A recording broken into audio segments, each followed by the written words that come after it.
3 ways ನಾನು ನನ್ನ ಮಕ್ಳಿಗೆ ಹೆಂಗೆ ಬುಕ್ ಇಂಟ್ರಡ್ಯೂಸ್ ಮಾಡಿದೆ ಅಂದ್ರೆ ಫಸ್ಟಿಗೆ ನಾನು ಅವ್ರಿಗೆ ಈ ಟೈಪ್ ಕ್ಲಾತ್ ಬುಕ್ ಇಂಟ್ರಡ್ಯೂಸ್ ಮಾಡಿದೆ.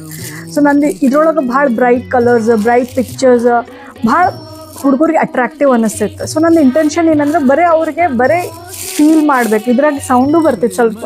ಸೊ ಅದು ಫೀಲ್ ಆಗ್ಬೇಕು ಅವ್ರಿಗೆ ಏನೋ ಐತಿ ಇದ್ರಾಗ ಅಂಥೇಳಿ. ಸೊ ನಾನು ಇದನ್ನು ಫಸ್ಟ್ ಇಂಟ್ರಡ್ಯೂಸ್ ಮಾಡಿದೆ. I introduced mostly below 1 month ಇದ್ದಾಗ ನಾನು ಇಂಟ್ರಡ್ಯೂಸ್ ಮಾಡಿದೆ. ಸೆಕೆಂಡ್ಲಿ ನಾನು ಅವ್ರಿಗೆ ಇಂಟ್ರಡ್ಯೂಸ್ ಮಾಡಿದ್ದ ಬೋರ್ಡ್ ಬುಕ್ಸ್.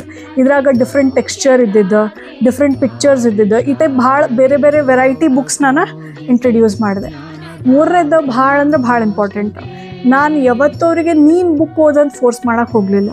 ನಾನು ಎವ್ರಿ ಡೇ ಒಂದು ಬೆಡ್ ಟೈಮ್ಗಿಂತ ಮುಂಚೆ ಅವ್ರ ಜೊತೆಗೆ ಓದ್ತಿದ್ದೆ. ಆ ಪಿಕ್ಚರ್ಸ್ ತೋರಿಸಿ ನಾ ಓದ್ತಿದ್ದೆ. ಅವ್ರಿಗೆ ಯಾವತ್ತೂ ಫೋರ್ಸ್ ಮಾಡ್ತಿರ್ಲಿಲ್ಲ. ಬಟ್ ಒಂದಿಷ್ಟು ದಿನ ಆದಮೇಲೆ ಅವ್ರು ತಾವ ಬುಕ್ ತೊಗೊಂಡು ಏನು ಸೆಂಟೆನ್ಸ್ನ ಹೇಳ್ತಿದ್ದೆ, ನಾ ಹೆಂಗೆ ಓದ್ತಿದ್ದೆ ಅದನ್ನ ಓದಕ್ಕೆ ಸ್ಟಾರ್ಟ್ ಮಾಡಿದ್ರು. So that gave me a confidence. Book ಓದೋದನ್ನು ನಾವು ಯಾವಾಗೂ ಫೋರ್ಸ್ ಮಾಡಿದ್ರೆ ಅವ್ರಿಗೆ ಅದು ಬರೋಂಗಿಲ್ಲ. They have to love reading. So ನಾವು ಅವ್ರಿಗೆ ಪ್ರೀತಿಲೇ ಓದೋದನ್ನು ಕಲಿಸ್ಬೇಕು. ಆವಾಗ ಅದು ಅವ್ರಿಗೆ ಲಾಂಗ್ ಟರ್ಮ್ನಾಗ ಸೇವ್ ಆಕೈತಿ.